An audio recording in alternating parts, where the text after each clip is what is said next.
అసలు తెలంగాణకు చెందిన మహంకాళి దీనిపై కేంద్రీకృతమై ఉన్న సాంప్రదాయ హిందూ పండుగ మరియు సికింద్రాబాద్ జంట నగరాలలో అలాగే రాష్ట్రంలోని ఇతర ప్రాంతాలలో జరుపుకుంటారు. ఇది ఆషాఢమాసం నెలలో జరుపుకుంటారు. ఇది జూలై ఆగస్టులో జరుగుతుంది. పండుగ యొక్క మొదటి మరియు చివరి రోజున ఎల్లమ్మ కోసం ప్రత్యేక పూజలు నిర్వహిస్తారు. ప్రతిజ్ఞలను నెరవేర్చినందుకు ఈ పండుగను దేవతకు కృతజ్ఞతగా కూడా పరిగణిస్తారు. బోనం అనే పదం భోజనం అనే పదం యొక్క సంకోచం. ఇది సంస్కృత రుణ పదం. దీని అర్థం తెలుగులో భోజనం లేదా విందు. ఇది మాతృమూర్తికి సమర్పించే నైవేద్యం. స్త్రీలు కొత్త ఇత్తడి లేదా మట్టి కుండలలో పాలు మరియు బెల్లంతో వండిన అన్నాన్ని వేపాకులు, పసుపు, వెర్మిలియన్ మరియు కుండపైన వెలిగించిన దీపం అలంకరిస్తారు. మహిళలు తమ తలపై కుండలను మోస్తూ ఆలయాల మీదుగా ఉన్న అమ్మవారికి పసుపు, చెర్మిలియన్, కంకణాలు మరియు చీరలతో పాటు బోనం సమర్పించేవారు. బోనాలు మైసమ్మ, పోచమ్మ, ఎల్లమ్మ, పెద్దమ్మ, జొక్కాలమ్మ, అంకాలమ్మ, పోలేరమ్మ, మారెమ్మ, నూకాలమ్మ వంటి ప్రాంతీయ రూపాలలో మాతృదేవతను ఆరాధించడం జరుగుతుంది. ఈ పండుగ యొక్క మూలాన్ని 18వ శతాబ్దానికి పూర్వం హైదరాబాద్ స్టేట్లో గుర్తించవచ్చు మరియు ఇది రెజిమెంటల్ బజార్ మరియు హైదరాబాద్ ఇంకా సికింద్రాబాద్ జంట నగరాలతో ముడిపడి ఉంది. 1813వ సంవత్సరంలో జంట నగరాల్లో ప్లేగు వ్యాధి వ్యాపించి వేలాది మంది ప్రాణాలను బలిగొంది. దీనికి ముందు హైదరాబాద్ నుండి ఒక మిలిటరీ బెటాలియన్ ఉజ్జయినికి పంపబడింది. ఇక్కడ మహాకాళేశ్వర రూపంలో ఉన్న ప్రసిద్ధ శివాలయం ఉంది. హైదరాబాద్కు చెందిన ఈ మిలిటరీ బెటాలియన్ను అంటువ్యాధి తమ మాతృభూమిని తాకిందని వార్త తెలియగానే వారు తమ కుటుంబాల జీవితాలు మరియు భద్రత గురించి భయపడ్డారు. ఉజ్జయినిలో నియమింపబడిన సైనికులు మధ్యప్రదేశ్ ఉజ్జయిని మహంకాళి ఆలయంలో మాతృదేవతను ప్రార్థించారు. ఈ బెటాలియన్ ప్లేగును చంపమని మహంకాళి దేవిని ప్రార్థించిందని, ఆ దేవత అలా చేస్తే వారు ఇంటికి తిరిగి రాగానే నగరంలో మహంకాళీదేవి విగ్రహాన్ని ప్రతిష్ఠిస్తారని చెబుతారు. మహంకాళీదేవి వ్యాధిని నాశనం చేసి తెగులును దూరంగా ఉంచుతుందని నమ్ముతారు. బెటాలియన్ వారి స్వదేశానికి తిరిగి వచ్చినప్పుడు వారు తమ ప్రతిజ్ఞను నెరవేర్చడానికి ఉజ్జయిని మహంకాళి ఆలయాన్ని నిర్మించారు మరియు దేవత విగ్రహాన్ని ప్రతిష్ఠించారు. అనంతరం ఆమెకు బోనాలు సమర్పించారు. ఇది తెలంగాణ ప్రజలు చాలామంది అనుసరించే సంప్రదాయంగా మారింది. పండుగ యొక్క మూలానికి సంబంధించి ఇతర సంస్కరణలు కూడా ఉన్నాయి. ఆషాఢమాసం సమయంలో మహంకాళీదేవి తన తల్లిదండ్రుల ఇంటికి తిరిగి వచ్చే సమయం ఇది అని పౌరాణిక కథనాన్ని కలిగి ఉంది. ఇది ఈ కాలాన్ని అందించడానికి అత్యంత అనుకూలమైన సమయం. అమ్మవారికి బోనాలు ఈ అభ్యాసం ప్రతి సంవత్సరం సెలవుల కోసం తన తల్లిదండ్రుల ఇంటికి తిరిగి వచ్చే వివాహిత కుమార్తెకు మరియు ఆమె తల్లిదండ్రులచే ముచ్చటించబడే గొప్ప స్వాగతంతో పోల్చవచ్చు. జంట నగరాల్లోని పలు ప్రాంతాల్లో బోనాలు ఘనంగా జరిగాయి.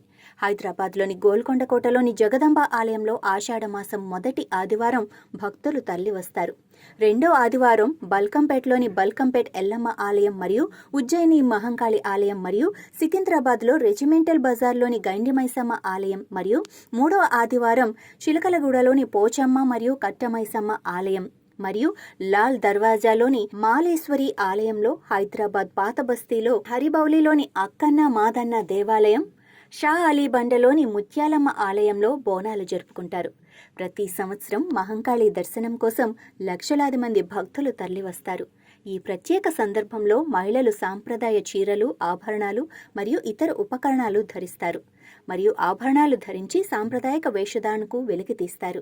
కొంతమంది ట్రాన్స్జెండర్లు స్థానిక దేవత గౌరవార్థం డ్రమ్ల లయబద్ధమైన దరువులకు బ్యాలెన్సింగ్గా కుండలతో నృత్యం చేస్తారు. దుష్ట శక్తులను పారద్రోలటానికి పూర్వకాలంలో ప్రజలు గుడి ముందు మగగేదెను బలిచ్చేవారు, కానీ ఇప్పుడు దాని స్థానంలో కోళ్లను బలిస్తున్నారు. బోనాలు మోసే మహిళలు మాతృమూర్తి ఆత్మను కలిగి ఉంటారని నమ్ముతారు మరియు వారు ఆలయం వైపు వెళ్ళినప్పుడు ప్రజలు ఆత్మను శాంతింపచేయటానికి వారి పాదాలకు నీరు పోస్తారు. వారు దూకుడుగా భావిస్తారు. ప్రతి భక్తుల సమూహం దేవత గౌరవానికి గుర్తుగా తొట్టెలు సమర్పిస్తారు. లష్కర్ సికింద్రాబాద్లో జరిగే బోనాలు వేడుకలు అత్యంత ప్రముఖమైన బోనాల వేడుకలలో ఒకటి. ఘటం రూపంలో అమ్మవారి గృహప్రవేశంగా జరుపుకునే ఎదురుకోలు అని పిలువబడే హిందూ మాసం ఆషాఢ మొదటి ఆదివారం నాడు పండుగ ప్రారంభమవుతుంది. ఆషాఢ మాసంలోని మూడవ ఆదివారం బోనాల జాతరను జరుపుకుంటారు మరియు తరువాత సోమవారం ఉత్సవాలు ముగిసినప్పుడు రంగం మరియు ఘటం సాగనంపుట జరుపుకుంటారు. సికింద్రాబాద్ లష్కర్ బోనాల్లోని ప్రముఖ దేవాలయంలో శ్రీ ఉజ్జయిని మహంకాళి దేవస్థానం, శ్రీ గండి మైసమ్మ దేవాలయం, శ్రీ దేవి పోచమ్మ దేవాలయం, శ్రీ ముత్యాలమ్మ దేవాలయం, శ్రీ పెద్దమ్మ దేవాలయం, శ్రీ డొక్కాలమ్మ దేవాలయం, శ్రీ పీనుగల మల్లన్న దేవాలయం మొదలైనవి ఉన్నాయి. గాన్ పౌండ్రీ మరియు కలాసీగూడ వంటి కొన్ని ప్రాంతాలు ఆషాఢ మాసంలో జరుపుకునే నగరంలోని ఇతర ప్రాంతాల మాదిరిగా కాకుండా శ్రావణ మాసంలో బోనాలు జరుపుకుంటారు. గాన్ పౌండ్రీ ముత్యాలమ్మ దేవాలయం దాదాపు 2 శతాబ్దాల నాటి సంప్రదాయాన్ని కలిగి ఉంది. ఈ సంప్రదాయం 2 రోజుల పండుగలను కలిగి ఉంటుంది. పండుగ మొదటి రోజు వివిధ భక్తుల నుండి దేవతలకు బోనం ఇవ్వబడుతుంది. దీన్ని తోటల ఊరేగింపు అని పిలుస్తారు. ఆ తర్వాత ఘటం ఊరేగింపు మరియు ట్రస్లీల తరపున ఓరి బోనంతో ముగుస్తుంది. భక్తులు 2వ రోజు రంగం, కల్లుఘటం, సారెగంప ఊరేగింపు మరియు గావు రంగం వంటి కార్యక్రమాలు జరుగుతాయి. ఘటం ఊరేగింపును చంపటం సాంప్రదాయంగా మారింది. పోతురాజు పురాణాల ప్రకారం పోతరాజు మాతృదేవత సోదరుడు. ఊరేగింపులో అతని పాత్రను చక్కగా కట్టుకున్న ఉట్టి శరీరంతో చిన్నగా గట్టిగా కప్పబడిన ఎర్రని ధోతిని ధరించి తన చీలమండలంపై గంటలు మరియు అతని శరీరంపై పసుపు మరియు అతని నుదుటిపై వెర్మిలియంతో అభిషేకం చేస్తారు. ఊరేగింపులో డప్పు వాయిద్యాలకు అనుగుణంగా నృత్యం చేస్తారు. పోతరాజు ఎప్పుడు పలహారం బండి ముందు అంటే ఊరేగింపు ముందు నృత్యం చేస్తాడు. అతను ఉత్సవాల ప్రారంభకుడిగా మరియు సమాజ రక్షకుడిగా పరిగణించబడ్డాడు. అతను మాతృదేవత మంత్రముగ్ధుల్ని చేసే మహిళా నృత్యకారులను కొరడా దెబ్బలు మరియు పచ్చవేప ఆకులను వారి నడుము చుట్టూ కట్టి బాకాలు మరియు డప్పులతో ఆలయానికి నడిపిస్తారు. బోనాలు అనేది మాతృదేవతకు సమర్పించే పండుగ మరియు కుటుంబ సభ్యులు మరియు అతిథులతో కుటుంబ సభ్యులు నైవేద్యాన్ని పంచుకుంటారు. గొప్ప నైవేద్యం తర్వాత మాంసాహార కుటుంబ విందు జరుగుతుంది. భోజనం సిద్ధం చేయడానికి ఉపయోగించే మాంసం మేక మాంసం. ఇది ఆచారబద్ధంగా వధించబడింది మరియు తర్వాత భోజనంగా తీసుకుంటారు. భూమి దేవత పట్ల అనురాగాన్ని ప్రదర్శించడానికి రైతులు తమకు కావలసిన ఆహారాన్ని తీసుకొని తర్వాత తింటారు. తోడి కార్మికులు తమ జీవనోపాధి కోసం కళ్ళును కూడా అందిస్తారు. ఏమి అందించాలన్న దానిపై ప్రత్యేక రేఖనాల ఆదేశం లేదు. సాంప్రదాయం ప్రకారం దేవతకు నైవేద్యాలు సమర్పిస్తారు. ఇందులో కళ్ళు, కోళ్లు, గొర్రెలు మరియు మేకలు ఉంటాయి. సమాజ భోజనం కోసం చంపబడిన జంతువులను బలిగా పరిగణించరు. మాతృదేవత మాంసాన్ని నైవేద్యంగా కోరుతుందని రైతు సంప్రదాయాన్ని సూచించే గ్రంథాల పుస్తకాలు లేవు. ఇక్కడ మేకను వధించి తినబడుతుంది. రంగం పండుగ మరుసటి రోజు ఉదయం జరుగుతుంది.